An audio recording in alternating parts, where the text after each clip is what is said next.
Still more stories from Grandma's Attic by Arleta Richardson, illustrated by Dora. Chapter 7, Grandpa Hobbs. There was an old man in Grandma's town named Mr. Daly. He could barely talk and he hobbled, and sometimes fell, when he walked. Some of the kids laughed at him, but I always worried about him. "Why does Mr. Daly's family let him go out by himself?" I asked Grandma one day. "Why shouldn't he be out alone?" she replied. "I wish you could have known him when he was younger. He was one of the most intelligent and educated men in the community. He hasn't forgotten anything he's known, either. It's only his body that's failing." I was ashamed because I had thought Mr. Daly looked odd. I determined to tell the others what Grandma had said. "It's too bad people get old," I observed. "Wouldn't it be nice to stay young all your life?" "I wouldn't go so far as to say that," Grandma laughed. "There are rewards for being old. I'll agree that I would like to have my mind stay young. But I'm glad God continues to look after those old people whose minds are tired. I think He has special blessings for them." Grandma leaned back in her chair with a faraway look in her eyes that meant she was remembering something that had happened a long time ago. "Do you recall that I told you about the time Grandpa Hobbs took Nellie home by mistake?" I nodded, and Grandma continued. "We had another experience with Grandpa Hobbs when I was about 8 years old. I've never forgotten how it surprised me. Pa came in from town one evening in fall with a startling announcement. "Ed Hobbs tells me that his wife's father is very sick. They need to go be with him. But Grandpa Hobbs isn't able to travel and they can't leave him alone there. Do you suppose you could stay with us until Ed and Myra get back?" "Why, of course he can," Ma replied. "He won't be any trouble. You tell Ed to bring him right over. I'll air the spare room and let some heat in there." Ma bustled off to do that, and Reuben and Roy looked at each other in dismay. "Grandpa Hobbs, he's as old as the hills, and he doesn't even have all his senses," Roy exclaimed. Pa sat down at the table and looked sternly at Roy. "I don't want to hear any talk like that, young man. Grandpa Hobbs has been a good neighbor of ours for many years. He may be old and forgetful, but you'll be surprised to find out that he has more sense than many people you'll meet on the road.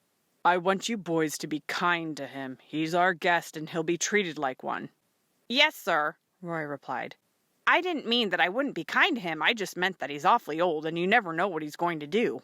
"That's true," Pa replied, rubbing his chin. "But that should make it all the more interesting, shouldn't it? I'll just go over and get him and save Ed a trip." Pa left to get Grandpa Hobbs as Ma came back to the kitchen. "You can set the table," she said to me. "Put a place for Grandpa next to your father. He'll be able to hear better there. It's going to be fun to have a Grandpa in the house for a while."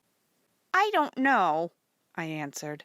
"I've never had one before. Do you think he'll know any good stories or anything?" "He did when I was a little girl," Ma replied. "The Hobbs family lived in Canada, where I came from. Ed and Myrna Hobbs moved to Michigan about the same time Pa and I did. Then Grandpa came later when his wife died. If he remembers any stories, he'll tell them. Never fear." By the time Pa was back, I was looking forward to having Grandpa Hobbs stay with us. I hurried to open the door for them. "This is where we're staying, is it?" Grandpa asked. "Yes, we're home," Pa replied. "Come on in and get warm. Supper will be ready right away."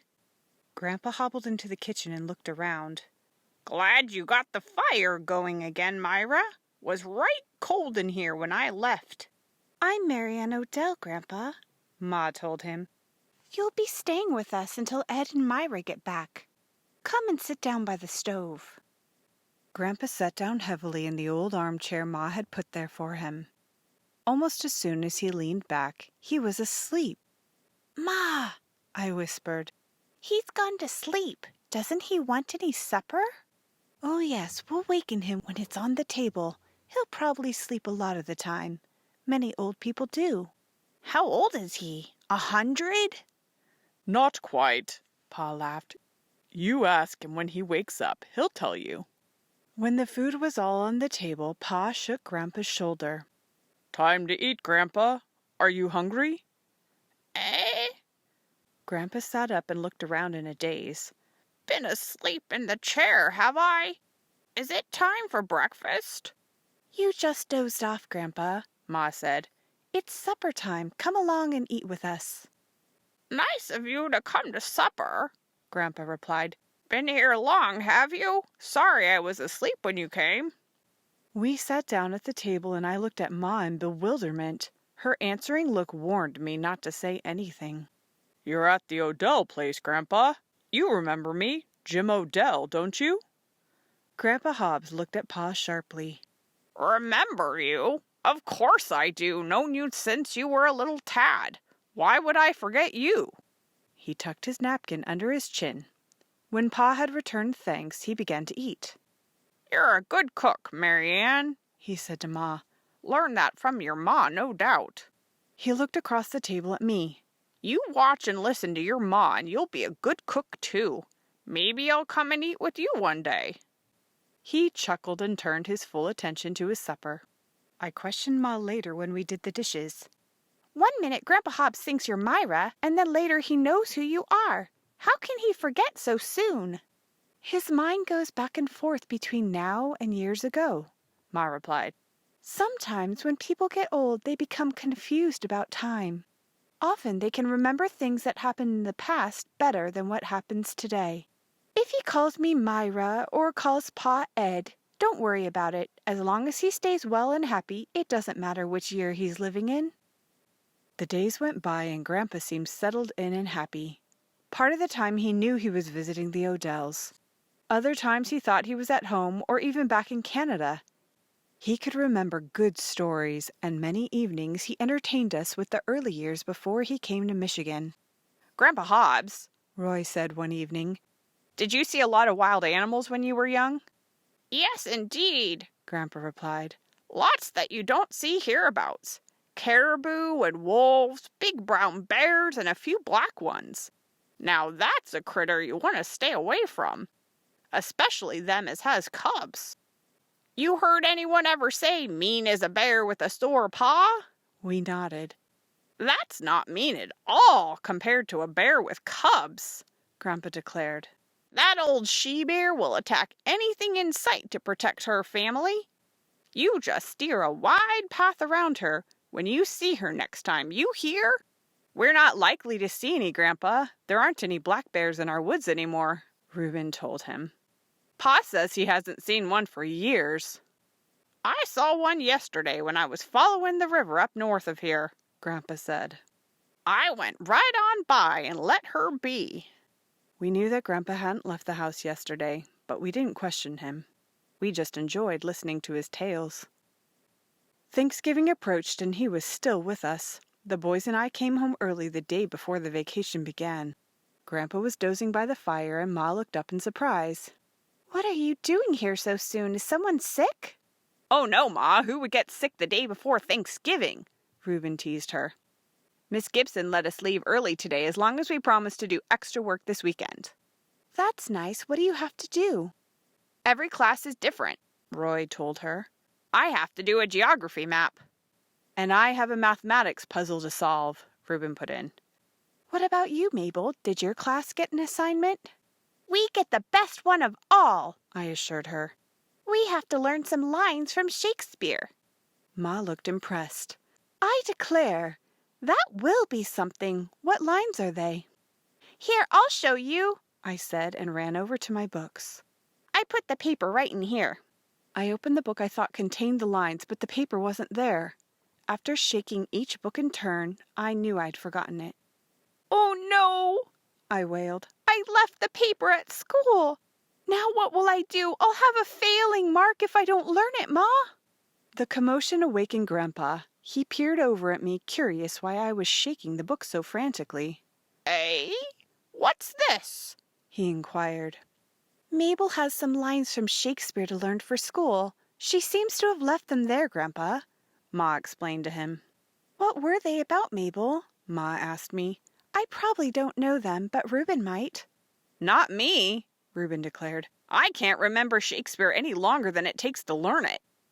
"It was about a good name, Ma," I said. "I just read it once." Then a most unusual thing happened. Grandpa's voice rose clear and strong. "Good name in man or woman, dear my lord, is the immediate jewel of their souls. Who steals my purse steals trash. 'Tis something, nothing. 'Twas mine, 'tis his, and has been slave to thousands. Robs me of that which not enriches him, and makes me poor indeed. We all turned and stared at Grandpa. When he had finished, I shouted, That was it, Ma. Oh, please write it down quickly before Grandpa forgets it. Grandpa chuckled. Not likely to forget that, child. I learned that when I was a boy in school. Do you remember any other poetry, Grandpa? Ma asked him. That was amazing. Well, yes, Grandpa answered modestly. know lots of poems. Lots of Bible, too. Can recite the whole book of Philippians. Can you really? The whole book? I asked. Yep, when you have time to listen, I'll recite it to you. Got to have my nap now, though. Bible's a good thing to know. He sat up straight again. You know that God told Job he'd make his mind clearer than the noonday when he got old? Well, he did that for me, too. Pays to trust the Lord. With that, Grandpa put his head back and was soon asleep. Can you believe that, Ma? Reuben said. I think I can, Ma replied. Grandpa Hobbs had a keen mind when he was a young man. There's no reason he shouldn't have it now. Just because he confuses the past with the present doesn't mean all his knowledge is gone. We can still learn a lot from him. I watched Grandpa Hobbs as he slept by the fire. When he woke up, he might think that Pa was his son Ed, but he wouldn't have forgotten what he knew about the Bible. I'm glad the Lord has promised to be with us, even down to old age. That's a comforting thought to me, Ma said with a twinkle in her eye. Someday I may be old too. End of chapter 7.